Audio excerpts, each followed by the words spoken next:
بسم اللہ الرحمن الرحیم نحمده ونصلی ونسلم علی رسولہ الکریم اما بعد۔ اسلام کا دوسرا بنیادی عقیدہ رسالت ہے۔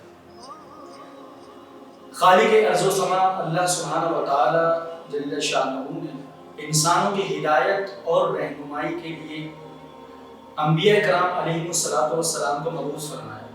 قرآن کریم فرقان حمید کے مطابق 25 انبیاء کا ذکر قرآن کریم میں موجود ہے، جو متفق علیہ طور پر 25 انبیاء کا ذکر ہے۔ احادیث مبارکہ کے مطابق کم و بیش 1,24,000 انبیاء کرام علیہ السلام کو مبعوث فرمایا۔ انبیاء کرام کے اس سلسلے کا آغاز حضرت آدم علیہ السلام سے ہوتا ہے اور اس سلسلے کا اختتام حضرت محمد مصطفیٰ احمد مجتبی صلی اللہ علیہ وآلہ وسلم کی ذات بابرکات پر ہوتا ہے۔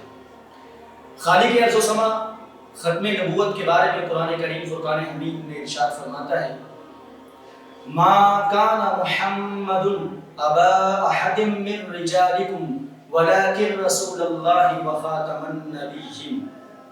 اللہ فرماتا ہے محمد صلی اللہ علیہ وسلم تمہارے مردوں میں سے کسی کے باپ نہیں، وہ تو اللہ کے رسول اور آخری پیغمبر ہیں، آخری نبی ہیں۔ اس آیت مبارکہ کے پہلے حصے میں اللہ سبحانہ و تعالی جل شانہ نے فرمایا کہ محمد صلی اللہ علیہ وسلم نرینہ اولاد کے والد تو تھے، ان کے 3 بیٹے تھے، حضرت ابراہیم، حضرت عبداللہ اور حضرت قاسم۔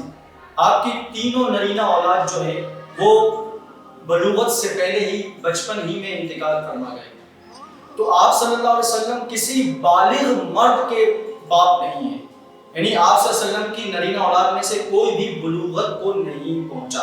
اس لیے اس آیت کے پہلے سے فرمایا کہ محمد صلی اللہ علیہ وسلم تمہارے مردوں میں سے کسی کے باپ نہیں، اور نبوت کے لیے عاقل اور بالغ ہونا اس کے نبوت کے اعلان کے لیے شرط ہے۔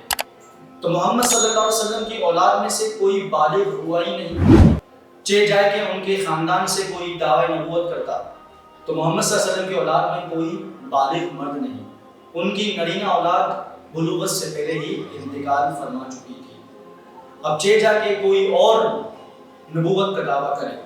محمد صلی اللہ علیہ وسلم کے بارے میں اللہ نے فرما دیا کہ محمد صلی اللہ علیہ وسلم تمہارے مردوں میں سے کسی کے باپ نہیں، وہ آخری نبی اور پیغمبر ہیں۔ اسی طرح آپ صلی اللہ علیہ وسلم فرمایا لا نبی بعدی، میرے بعد کوئی نبی نہیں۔ ایک اور حدیث مبارک میں ہے اللہ کے نبی صلی اللہ علیہ وآلہ وسلم فرماتے ہیں میرے وصال کے بعد، میرے انتقال کے بعد 30 مدعیان نبوت ہوں گے، جھوٹے مدعیان نبوت ہوں گے، 30 کذاب ہوں گے جو نبوت کا دعویٰ کریں گے۔ تو آپ صلی اللہ علیہ وسلم کے وصال کے بعد سب سے پہلے سیدنا صدیق اکبر رضی اللہ تعالیٰ عنہ کے زمانے میں جس نے نبوت کا جھوٹا دعویٰ کیا وہ مسیلمہ کذاب ہے۔ مسیلمہ کذاب کی سرکوبی کے لیے حضرت سیدنا صدیق اکبر رضی اللہ تعالیٰ عنہ نے حضرت خالد بن ولید رضی اللہ تعالیٰ عنہ کو سپہ سالار بنا کر بھیجا۔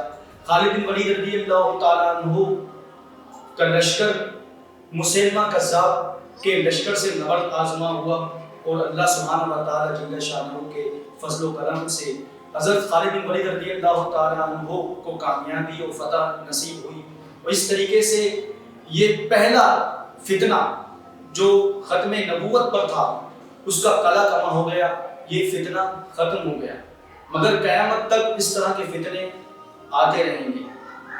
ایمان والوں کو چاہیے کہ وہ قرآن کریم فرقان حمید اور نبی مکرم صلی اللہ علیہ وسلم کی تعلیمات کے اوپر غور و فکر کریں، تعلیمات سے وابستہ ہو جائیں، تاکہ وہ اس قسم کے مدعیان نبوت کو پہچان سکیں کہ یہ جھوٹے ہیں، یہ کذاب ہیں۔